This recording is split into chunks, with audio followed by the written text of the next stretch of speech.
Welcome inside the huddle. Welcome to the show. It is Sports Talk with me, Vin Ebenau, and my guest today is Jon Alba, who many of you may have seen on Honda Sportsnite on SNY. Jon is also an Emmy Award-winning host, reporter, and producer. You could follow him on the social media like all the other cool kids do, right, Jon? At Jon Alba. Appreciate you taking out some time to talk some New York sports. Yeah, for sure, Vin. Thanks for having me, man. So I want to start with, Tuesday. Today is Tuesday, Monday night's Knicks game. Three in a row for the Knicks that they've lost. I don't know. I don't remember the last time a Knicks team has battled a besiege of injuries like this team has. They got Brunson back. Unfortunately, he didn't miss too much time. Hartenstein is still out, but doesn't sound like it's a long-term issue. But they're still missing three key pieces in Mitchell Robinson, Julius Randle, and OG Anunoby.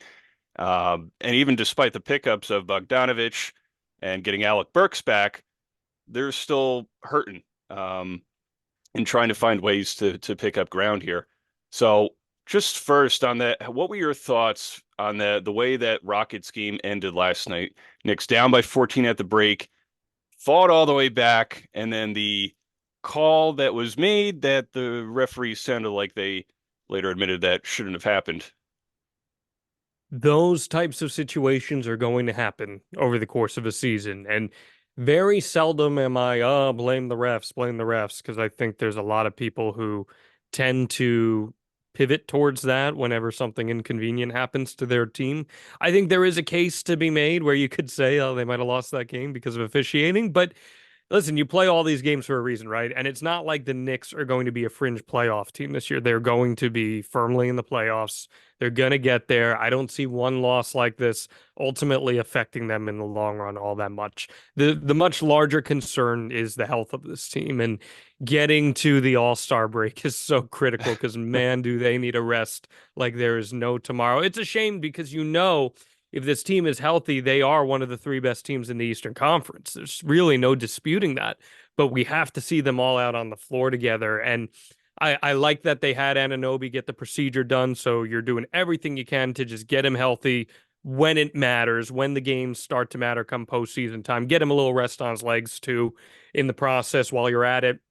Arnstein being hurt is really a killer given how well he had played and stepped into his role and developed. I mean, he was really developing as one of the bigger big men, one of the better big men in the NBA in the Eastern Conference, at least specifically. Randall will get back. Brunson, good to see him back. I know DiVincenzo got banged up in this one, so you just got to get to that All-Star break and hope you get a little bit of a reset. My concern, Vin, as is the concern of a lot of Knicks fans, is that for as great of a coach as Tom Thibodeau is, and he is a fantastic coach, Sure. he wears those players down. And come playoff time, you got to hope that there's enough juice left in them to be able to compete. Now, how worried to that point are you about Jalen Brunson and Dante DiVincenzo have been logging a lot of extra minutes, in part because the Knicks have been in a lot of close games lately, but they've also been missing a lot of their bigger scores. So that even when Randall Anunoby and Mitchell Robinson and Isaiah Hartenstein come back, although Hartenstein was playing a lot of minutes as well, that they're going to face a burnout situation either at the end of the season or even in the playoffs at some point because they log so much for most of the season that it's going to come back and hurt them. That's been the Knicks' concern the past few years, hasn't it? And I mean, last year even too, you got out of the first round, which is great, but they just totally ran out of gas come the second round. So you are concerned about that, especially adding the additional minutes on guys like Brunson and DiVincenzo. And I think Hartenstein's injury was probably correlated with the amount of wear and tear that he had because big men playing that many minutes, their bodies just don't hold up like a guard, for example. So I think that there's some degree of correlation there, and you just hope that with the depth that they acquired at the deadline, that will eventually help out and pay dividends. But they need to be healthy coming out of the break, or at least as healthy as they can be. And glass half full on the Knicks, fully healthy, everybody's playing well. Can this team not just compete against the Celtics, but possibly, if it comes down to it, conference championship, Knicks Celtics? Do you think that they have enough full health on full health to be able to win the conference? I mean, the Knicks are really deep. They're really deep, and depth gets you far in the NBA playoffs. The Celtics are really deep too, so that's going to play into their favor. the times that the Knicks have played the Celtics this year, they've played them competitively. It's just a matter of where do you stand come the postseason. That's how it is every year in the NBA, especially where a team gets hot at the right time in the playoffs. Look at the Heat last year, and all of a sudden they're in the NBA Finals. So it's hard to forecast that necessarily, but Sure. I don't see a reason why, if in a hypothetical scenario that we know doesn't exist, that the Knicks were totally healthy going into conference finals against the Celtics. I think they can compete with them, sure. I do think that the Knicks are built to be an Eastern Conference Finals caliber squad. I'm not very confident in the Sixers, especially without Joel Embiid. I Hmm. think the Cavs are beatable. We saw they had a lot of issues early in the season. The Heat are beatable. The Magic are beatable. So then it really boils down to the Bucks and Celtics. I think the Bucks have flaws where if one of those stars goes cold, they're beatable. And it's just the Celtics are just so deep, and Kristaps Porzingis going against the Knicks would be playing with a little envy. So it could be it'd be great TV, wouldn't it? Oh, absolutely. Like the old school rivalries of the Knicks and Celtics getting back together in the playoffs, and I'm sure Kristaps has probably a little bit of chip on his shoulder from the Knicks just That's what I'm sending him to saying. Yeah. Dallas and then ending up in Boston. And he's been amazing. He's been amazing for the Yeah, Celtics. So it was a hell of a pickup by them. and yeah, a good combo with Jason Tatum up there. I want to transition over because pitchers and catchers reporting this week. So Yankees, Mets. First, what is your take on what both teams did in the offseason to address areas of need in pitching on offense? Do you feel that they did enough to, well, A, for the Mets to get into the playoffs and for the Yankees to compete with Baltimore? I think the Yankees offensively did enough, but I don't have a lot of faith at all in their pitching, particularly the starting rotation. I feel like this starting rotation, even with the addition of Marcus Stroman, is pretty much in the same position it was last year, where their lack of depth is going to be exposed. And I know Brian Cashman is convinced that Cortez will stay healthy and Carlos Rodon will piggyback off of a strong offseason into a great regular season and put those demons behind him. Hasn't that been the Yankees mantra the past few seasons? Oh, everything will be fine. When we're healthy, we're great. Well, guess what? They haven't been healthy. They haven't been healthy. Juan Soto completely changes the dynamic of the Yankees offense. I think they will score a lot more this year than we saw last year. I think Alex Verdugo is a good fit for that outfield. You hope that Aaron Judge is healthy, him playing in center field. I don't love that every day, but all things considered, I think the Yankees offense made improvements, and they could always add a piece at the deadline if they really need it. As for the Mets, strong bullpen. I love the Jake Diekman deal. I think the Jake Diekman deal is going to pay off massively for that lefty specialist. Has one of the best hard hit ball rates of anyone in Major League Baseball. That will trickle down. Getting Edwin Diaz back is great. I think it boils down, Vin, to what were your expectations for the Mets this offseason Sure. and what do you see their 2024 looking like? I think the Mets view 2024 as an experimental season where they will give some of the younger guys an opportunity to excel. The Francisco Alvarez's, the Mark Vientos, see what they are able to produce. And 2025 will be their let's go for a year. Is it odd enough that the Mets I feel like have a really rock solid bullpen, but they have a lot of question marks in that rotation outside of maybe Kodai Senga? I mean, that's how they're constructed right now. You hope that Jose Quintana is healthy, and if he's healthy, it's great. I mean, I have no issues with them taking a 1 year flyer on Luis Severino and seeing what you get out of him. For all we know, change of scenery, even though it's the same city, maybe he just needed to be in a different environment, and that will help him find his stuff. Because we know when Luis Severino's great, he's Oh yeah. excellent. He's got dynamic stuff. It's just having to find that may be difficult, and it's really been 5 or so years since we saw Luis Severino as a dominant pitcher. That's a lifetime in baseball. So I think again going into this season, it's an experimental year for them. Yeah, maybe they're lucky if they can squeeze out 84, 85 wins and find themselves in that third playoff spot. But if they don't get there, you're more looking at the storylines of Pete Alonso and what his future has in store and some of the minor leaguers that you're developing. Will they be major league ready come 2025? And 2025 is the year where you're then going all in with Juan Soto hitting the market and a few other names too, combined with developing minor leaguers. That's where they're hoping that they can compete. And with the Yankees lineup, obviously it's a little bit more balanced with the righty lefty combination. They have some left-handed pop with Soto. Even Verdugo could probably hit some more home runs playing home games at Yankee Stadium. They have Trent Grisham, who's more known for his elite defense than offense, but he can get in there. And then Austin Wells, you have a full year of him. So it's a more balanced lineup, but it's can everybody stay healthy or can most guys stay healthy? And then what can they do balancing off of each other? So, I mean, I think it's more about that than lineup construction, but I mean, how Well, good can and this team two, Vin, possibly be? it's also been development for the Yankees, an Yeah. area where they've really struggled in the past 6 years. You get lucky with your Aaron Judges who develop into superstar players, but how many of these core prospects that Brian Cashman refused to give up on, didn't ultimately develop? Gleyber Torres is a serviceable to good player, but he's not the superstar that they thought he was going to be. We know the story with Clint Frazier. He did not develop at all. Gary Sanchez did not develop into the player that they were hoping him to.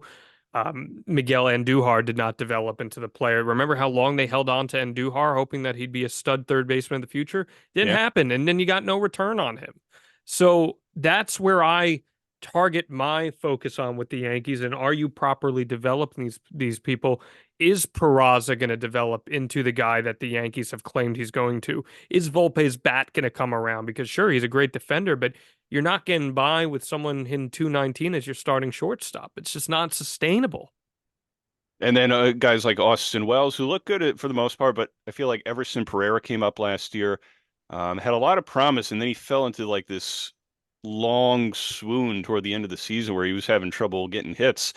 Do you And feel who knows what like, Jason Dominguez comes back well, as? that yeah, that too. You hope that he comes back playing how he was before he got hurt, but who's to say? So you feel like there's more question marks and confident promise in some of the I prospects? think it's just more the Yankees are under a microscope where you have to win this year. And with what Baltimore has done with their player development and then going out and getting Corbin, who is just a stud, a guy the Yankees very easily could have acquired if they wanted to, especially when you look at the return that Baltimore gave on that trade. Baltimore's just as lethal as the Yankees are, if not more so, in my opinion, and their future is so much brighter long term. So the Yankees' stubbornness the past few years of where the Yankees were going to be fine, you would hope that last year was a bit of a wake up call for them. But from people that I've talked to throughout the industry, not everyone's so sure about that. If you're a Yankee fan, you're hoping that going all in with Juan Soto's enough. And I just don't have the confidence in the pitching outside of Garrett Cole. They gave up a lot to get Juan Soto They and, did. Michael King among them. I mean, would you have given up a top prospect like a Spencer Jones to get Corbin Burns for essentially a similar contract situation as Juan Soto, just 1 year? I don't know that Spencer Jones would have been in a deal for Corbin Burns. Hmm. I just looking at the Baltimore return, I think there might have been ways around that for them, but who's to say, right? I mean, it's all Right. we're speaking hypotheticals here. Um, Spencer Jones is someone who needs to develop properly, and the microscope's going to be on that to make that happen because then you can overcome some of those shortcomings in terms of the lack of acquisitions that you've made if you're going to properly develop or at least do all you can to properly develop someone like him. It's just surprising to me, Vin, that the Yankees decided firmly with the Juan Soto trade, we're all in, we're trying to win a World Series, and then didn't really do much else after that. Just like remember '09 when they firmly say, we're all in, CC Sabathia. Then what Yeah. do? You go out, you get Mark Teixeira, you go out, you get AJ Burnett. There weren't any periphery moves like that. Alex Verdugo, with all due respect, Alex Verdugo, he's not exactly in that same, that same realm as what Mark Teixeira was, or even at the Right. time AJ Burnett. No, okay. Yeah, no, yeah, I think a lot of Yankee fans are also waiting to see if they would do more to add to that lineup or to tie up Juan Soto to a long-term I'm deal. really fine with the lineup, Vin. I Yeah, think the lineup will be okay. Especially, again, it's a lot of what ifs, but right. it seems like Anthony Rizzo will be healthy. And Anthony Rizzo was playing lights out baseball before he got hurt last year. And you hope for DJ LeMahieu to maybe at least be a 260 hitter this year. And if you Yeah, get that out of them, they should be okay. It's we undervalue starting pitching so much in baseball now. There's still, in my opinion, a lot of equity in having quality starters. sure. The teams that win World Series still have quality starters in their rotation. And I think a lot of people in today's baseball overlook that. What do you need to see out of Carlos Rodon and Nestor Cortez in the first half of the season to prove that they're not only healthy, but they're back to being the quality pitchers that they were a couple of years ago to really solidify that rotation? Because you know what you're getting at a Garrett Cole, one of the best pitchers in baseball. Clark Schmidt is, a good back of the rotation kind of guy. But also, I mean, I'll add Marcus Stroman as well, because some reported injuries toward the end of his season with the Cubs last year as well. So that's 3/5 of the Yankees rotation coming off of injury. No, but they'll be healthy, haven't you heard? We can all hope. That's what I'm told. I'm told they're healthy. They're fine. I think you need to see scenarios where all those guys you mentioned are given six quality innings every time they're out there. And then you hand it off to the bullpen. And I do have some questions about the Yankees bullpen, but if Brian Cashman has earned one benefit of the doubt, it's that he always builds a quality bullpen. Yeah. So I will give him the grace on that. I was surprised to see them let Wandy Peralta just walk after Peralta basically was Aaron Boone's guy in that bullpen the past few seasons, and they got him so affordably and for nothing. But uh, I feel very confident that they'll deliver that end. But how can you have any confidence in Cortez and Rodon? You know, Nestor has the ability to give you some electric stuff, and he's the type of pitcher who, psyche wise, is built to pitch in New York. He lives for that moment, which you'd love to see. But much like Severino, if you can't stay out there, it's going to affect your stuff. And Clay Holmes, certainly if he could pitch like he did in the second half of the year where he got locked back in again and he was the Clay Holmes of old, the slider, the splitter, just kind of mixing directions there, the sinker rather. If he's pitching like that as the Yankees closer, they'll be good. And I think the Yankees bullpen in some ways is a little bit better, although I think to your point, Wandy Peralta was one of their most reliable guys the last few years. So, I mean, best of luck to him with the Padres and everything. But I think that's could be a loss for them as well, just not having Peralta rely on. Yeah, and I was really surprised because what was it? It was a 4 year, $16 million deal he got from San Diego, I think. Like Yeah, $4 yeah, I think million it was four dollars is years. not Yeah, a big commitment to a guy who gives you the value that Wandy Peralta did. I think it was more the years for them that they got concerned about. But the Yankees have had no problem in recent years throwing out 37, 38-year-olds in the back end of their bullpen. So I was a little surprised by that they were so eager to let him go, but then they go and they make the Caleb Ferguson trade because I think they look at that as, well, he's younger and we're getting similar value, which there's a much smaller sample size on him, so I'm not totally convinced of that. But I guess we'll find out in the near future. John, last question for you. What are you looking forward to as spring training gets underway with the practices and the games with the Yankees and Mets down in Florida? The best season, man. Best season. Baseball season's the best season. We were on air the other night and the Super Bowl ended, and I said, well, guess what? Baseball season. Here we go. It's time. The Yeah. Super Bowl ended. That's the best part of the clock hitting 0-0-0 in the Super Bowl. It means we are all attention to pitchers and catchers. I feel like there's going to be such a microscope on the Yankees this season, and as there should be, because if they have a season like they did this past year, Aaron Boone's gone. It's as simple as that. They don't have that flexibility to go back to the mill on that. Brian Cashman's job's going to come under fire, and you're going to face a serious question where you have a lot of talent coming off the books, and you have to make decisions about, we've got Aaron Judge and Garrett Cole in their primes right now. This is their window to win a World Series. Yeah. What the hell do we do? And I think we'll probably know by the trade deadline where the Yankees' long-term future is headed. As far as the Mets go, experimental season, see who steps to the plate. Still would have liked them to have added like a JD Martinez type. You got to get fans to the ballpark somehow, right? And people like seeing home runs, and JD Martinez is still an efficient designated hitter, and I think he's someone who would slot very well into their lineup.